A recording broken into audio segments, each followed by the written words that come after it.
का हुआ है, कोई भी हमारा लीडर यहाँ पे ना है ना रहना चाहता है। कोई रिटायर्ड हमारा ब्यूरोक्रेट या हमारा फौजी या हमारा करता धरता जो है वो यहाँ पे रहना नहीं चाहता है, कोई पहचान नहीं है। और उस आवाज ने यह कहा कि प्रोसीडिंग्स को कंटिन्यू ना करें, आप सब घर चले जाएं। 10 दिनों के अंदर अंदर एंकर इमरान रियाज खान अपने घर आ जाएंगे। आसम मुनीर साहब, जो लोग बाहर आके निकल के आके जिन्होंने बातें की हैं, कुछ मीडिया पर आए हैं, उन्होंने कहा है कि वो फाइलें लेकर तैयारी करके आए थे। Was very well prepared. किसने पूछा था? आप पूछे ना, किस बंदे ने प्राइम मिनिस्टर से पूछा था? देखिए, मुझे डीमीन करना बड़ा आसान है अकील भाई के लिए कि आप कहते हैं कि ये गलत थे, ये गलत। अच्छा, सारे चाइना की बातें जरूर करते हैं कि चाइना हमारा टूट अंग है, चाइना हमारा दोस्त है, चाइना हमारा ऑल वेदर फ्रेंड है, लेकिन सारे चाहते हैं कि रिटायरमेंट जो है वो वर्जीनिया में हो या जो है अलेक्जेंड्रिया में हो या अमेरिका के किसी ऐसी जगह पे हो। चाइना में हम रिटायरमेंट प्लान्स नहीं बनाते। नमस्कार दोस्तों, जय हिंद। दोस्तों, पाकिस्तान के सारे जनरल और पाकिस्तान के हुक्मरान भीख मांगने के लिए कटोरा लेकर चाइना जाते हैं, लेकिन जब रिटायर होते हैं तो वो या तो लंदन भाग जाते हैं या फिर अमेरिका भाग जाते हैं। इसी पर पाकिस्तानी मीडिया का कहना है कि कोई भी पाकिस्तान का फौजी जनरल और पाकिस्तान का हुक्मरान कभी चाइना में सेटल नहीं होता है। क्या है, पाकिस्तानियों का रिएक्शन वीडियो को स्टार्ट करते हैं, लेकिन उससे पहले यदि आपने हमारे चैनल को सब्सक्राइब नहीं किया तो सब्सक्राइब करें, वीडियो पसंद आए तो लाइक करें, कमेंट करो और शेयर करें। तो उससे पता चल जाता है हम चाइना से कितना सिंसियर हैं, या चाइना भी हमसे उतना ही सिंसियर है, ऐसी कोई बात नहीं है। वो भी हमें ट्रस्ट नहीं करता और वो भी बड़ा फूक फूक के हमारे साथ कदम रख रहा है। लेकिन यह कि आने वाले दिन जो है वो मजीद मुश्किलों में लोगों की इजाफा होने वाला है। बंदयाल साहब क्या फैसले देते हैं इसका तो उन्हीं को पता है, लेकिन वो देने वाले हैं कुछ ना कुछ। जैसे उन्होंने पिछला एक फैसला दे दिया प्रोसीजर एक्ट के अंदर, अब वो तो पार्लियामेंट जब आएगी और पार्लियामेंट जब बैठेगी तो इसके ऊपर होगा। लेकिन फिलहाल तमाम सियासी जमातें जो हैं वो एक बात पे अब हमें इकट्ठी होती नजर आ रही हैं कि इलेक्शन जो हैं वो 90 दिन के अंदर हो। तो इलेक्शन थे, ये गलत थे, बड़ा आसान है, जो दिल चाहे बोल दे, ठीक है। मगर मेरी क्रेडिबिलिटी को चैलेंज नहीं कर सकते। जो मैं बाद में कहूंगा वो परफेक्ट होगी, वो उसमें गलती नहीं हो सकती। मैं सिर्फ ये अर्ज करने की कोशिश कर रहा हूं कि हमें कुछ फंडामेंटल तब्दीलियां, अगर हम ये एज्यूम करके चल रहे हैं कि हमारे चाइना के पावर प्रोजेक्ट के साथ हम चल सकेंगे, जो हमारे आईपीपी से, ये इसके साथ हम नहीं चल सकते। अगर हम ये एज्यूम करके चल रहे हैं कि कंपनीज की प्रॉफिटिबिलिटी बहुत अच्छी है और पाकिस्तान में सब हरा हरा है और कोई परेशानी नहीं है, अकील भाई कह रहे हैं बहुत कोई खराबी नहीं है, स्टॉक्स की सब कंपनियों ने प्रॉफिट दिए, जो कंपनियां प्रॉफिट देती हैं उनके डायरेक्टर मैं हूं। ये तो सिर्फ स्टॉक से बैठते हैं, मैं 3-4 बड़ी कंपनियों का डायरेक्टर हूं, वो जो बड़ी कंपनियां हैं। तो मैं सिर्फ गुजारिश इनसे ये कर रहा हूं कि इस तरह की बातें नहीं करें। मैं सिर्फ अर्ज कर रहा हूं कि $320 के साथ 20% इन्फ्लेशन, 20% इंटरेस्ट रेट के साथ, अनएम्प्लॉयमेंट के साथ पाकिस्तान का गरीब आदमी मर गया है। बिजनेसमैन जो बैठा हुआ सामने वो तो पजेरो में आया था, बाकी आदमी मर गया है। मेरे पास मैं पजेरो में ट्रेवल नहीं करता हूं, मेरे पास लाइट क्रूजर्स नहीं होती हैं। ये जो बातें करते हैं कि प्रॉफिट बहुत अच्छा हो गया स्टॉक एक्सचेंज का, ये पाकिस्तान नहीं है, ये पाकिस्तान नहीं है, पाकिस्तान कुछ और है। 320 ज़ाहिर है पाकिस्तान में अनएम्प्लॉयमेंट में इजाफा हुआ है, 28% हर चीज है, बहुत बुरे हालात है, हैं, गुर्बत है, रोटी नहीं आ रही। अब आप उस पर कह रहे हैं कि नहीं मैं प्रॉफिटेबिलिटी बड़ी अच्छी आ गई, मैं अच्छी बातें करूं, ठीक है, मैं आके कहूं जी बड़ा अच्छा हो गया, सब कुछ हो गया। आखिरी बात मैं कहना चाहता हूं, मुझे ये बता दें शाहजेब साहब, ये बैठे हुए हैं, बड़े फाइनेंशियल एक्सपर्ट हैं, ये जो इन्वेस्टमेंट आएगी ये हमें खैरात के तौर पे आएगी, ये इसकी फाइनेंशियल वायबिलिटी उनके लिए बनती है। डेढ़ साहब फाइनल कमेंट। हेलो जी रेड्डी साहब, अखिल करीम रेड्डी साहब जी। हेलो जी, आवाज जी, मैं सिर्फ ये कहता हूँ सबर भाई को जज्बाती होने की ज़रूरत नहीं है। मैंने पहले भी जो बातें की है, मैं गारंटी से कहता हूँ, मैं जितनी बातें मैं कर रहा हूँ उसको मैं ऑन करता हूँ। मैं वाहिद आदमी हूँ जिसने पहले भी कहा था कि मिनिमम सैलरी को बढ़ाया जाए। आज फिर मैं रिपीट कर रहा हूँ कि पाकिस्तान में मिनिमम सैलरी 40,000 रुपये करने की ज़रूरत है। ये आईपीपी के प्रोजेक्ट जो लगाए गए हैं ये पाकिस्तान के ऊपर बर्डन है, इसने हमें काफ़ी डैमेज किया है और किसी ने पिछले 20 साल में इसको फोकस नहीं किया। अगर हम ये सारा काम पहले कर लेते तो आज ये मुसीबत हमारे सर पे सवार ना होती। और मैं रिकॉर्ड पे है कि पिछले 20 साल में अगर किसी ने टीवी पे आके जो जुमले कहे, वो मैं अकेला आदमी हूँ जो हमेशा कहता था कि इस आईपीपी के एग्रीमेंट्स में चुंगल में हमने फंसना है। और अब IMF जाहिर बात है वो आपके ऊपर सख्ती कर रहा है, और पहले वो शायद आपको रिलैक्सेशन देता था। तो हमने अपने बजट में सब्सिडी बहुत ज़्यादा रखी थी, यही सब्सिडी पाकिस्तान के लिए नुकसानदेह हुई है, और उसी की वजह से हम आज इतना डैमेज हुए हैं। तो मैं ये कहता हूँ कि पीछे तो सबको मौका मिला था कि वो सब्सिडी ख़त्म भी कर सकते थे, तो उन्होंने ख़त्म नहीं की। आज ये टीवी पे बैठ के बातें तो कर रहे हैं, लेकिन ये अपने दौर की बातें करें, भाई उन्होंने क्या किया, ये छोड़ के क्यों भाग गए।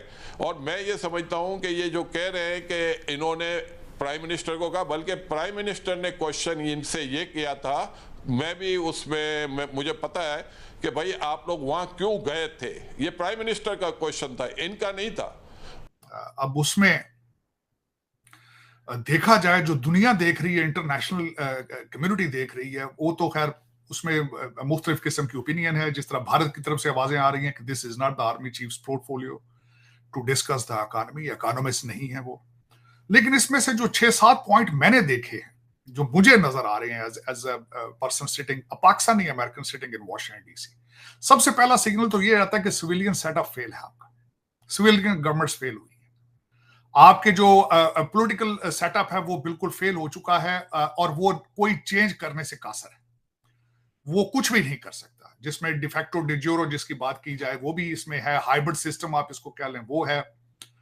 लेकिन आर्मी चीफ साहब का डिस्कस करना, उसमें जो सब्जेक्ट उन्होंने डिस्कस किए, फॉरेन पॉलिसी, जाहिर बाहर से इन्वेस्टमेंट आ रही, इकॉनमी डिस्कस की, मुल्क की मायशत उन्होंने, जुडिशरी की बातें उन्होंने की, करप्शन की बातें की, क्रैकडाउन की बातें की। तो सारी ये चीजें अंदर हकीकत उन्होंने अपने दायरा भी सारा, दायरा इख्तियार भी सारा एक्सप्लेन कर दिया कि army is the only one who can make the calls and who can. मैं तो हमेशा ये पहले ही कहता था कि पाकिस्तान में only one person has ability to do something, and that is Asim Munir साहब। और मैं इसको क्रिटिसाइज नहीं करूं, क्योंकि ये पाकिस्तान का सेटअप ही ऐसा है, आपका ये आज का नहीं हुआ, 60s में अयूब खान साहब के दौर से ही ये सारी चीजें, आप जब डिफेंस, एक कंट्री डिफेंस की तरफ आप गए तो आप, this is how it is. दूसरी जो तीसरा इसमें से पॉइंट ये है, वो सबसे बड़ा ये जाता है कि दुनिया सिर्फ और सिर्फ आपकी आर्मी पे ही इत्मीनान करती है, कोई पैसा दे के राजी नहीं है आपके दूसरे। बल्कि मेरे शहबाज सफीद साहब ने फरमाया था कि मैं तो अब कॉलें करता हूं, लोग फोन ही नहीं उठाते।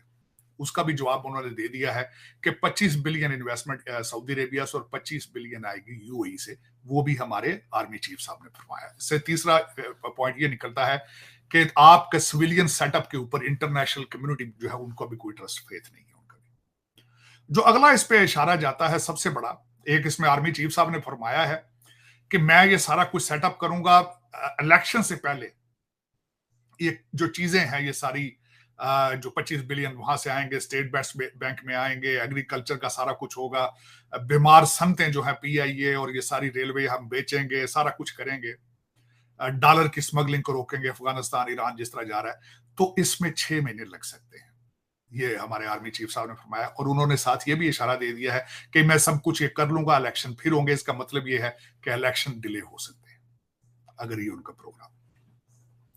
जो छठा इशारा इसमें से जाता है वो ये है कि डॉलर एक आपके लिए सर्द दर्द बन चुका है, दर्द सर है आपका, ये चाहे अफगानिस्तान स्मगल हो रहा है, चाहे कहीं हो रहा है, इसके कई अवामल हैं। उसके अवामल ये है क्योंकि इकोनॉमी कमजोर है, बीमार है, लोग डॉलर्स में इन्वेस्टमेंट कर रहे हैं, लोगों ने डॉलर को बाय करके, स्टॉक करके कारोबार शुरू कर रखा है, जिस तरह लोग सोना ले लेते हैं, क्योंकि कोई और दूसरी इकोनॉमी नहीं। आपके पाकिस्तान के अंदर जो है वो इलीगल पैसा जो है, ब्लैक मनी बहुत ज्यादा है लोगों के पास, जिसमें कभी आप कह रहे हैं प्लाट ले लेते हैं लोग, कभी आप हाउसिंग स्कीमें बना लेते हैं, मुख्तलिफ किस्म की पांसी स्कीम्स हैं। मैं ये जो आपकी हाउसिंग स्कीम है इनको पांसी स्कीम्स कहता हूं, कि एक हफ्ते के अंदर इतने पैसे बन गए प्लाट में, लोग इस पे सट्टा चला रहे हैं। इसी तरह सट्टा डॉलरों पे चल रहा है, इसी तरह सट्टा सोने पे चल रहा है, क्योंकि इकोनॉमी नहीं है, इकोनॉमिक एक्टिविटी कोई नहीं है, मैन्युफैक्चरिंग कुछ नहीं हो रही, बीमार है। ये बीमारी की अलामतें हैं सारी, डॉलर के ऊपर भी पैसे बनना बीमारी की अलामतें हैं।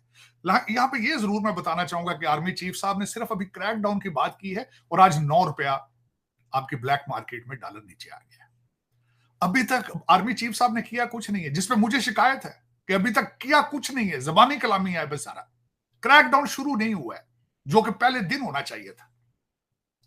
लेकिन डॉलर के बारे में उन्होंने कहा है कि dollar is out of control और this is one of the reason, और उसको हम कंट्रोल करेंगे।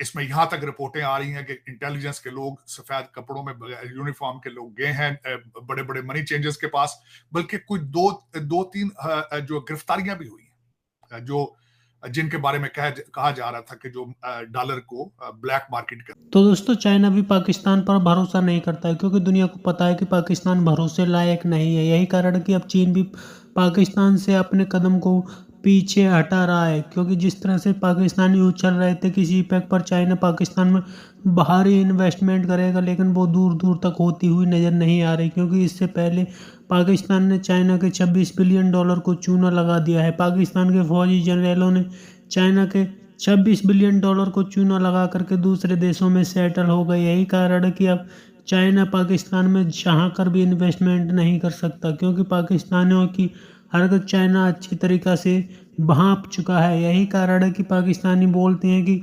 पाकिस्तानी हमेशा से भीख लेने तो चाइना पहुंच जाते हैं, लेकिन जब रिटायरमेंट का प्लान बनाते हैं तो या फिर वो लंदन जाते हैं या फिर अमेरिका के किसी शहर में बस जाते हैं। लेकिन कोई भी पाकिस्तान का फौजी जनरल से लेकर के पाकिस्तान का पॉलिटिशियन कभी चाइना सेटल नहीं हुआ। आपकी क्या राय कमेंट में जरूर शेयर करें।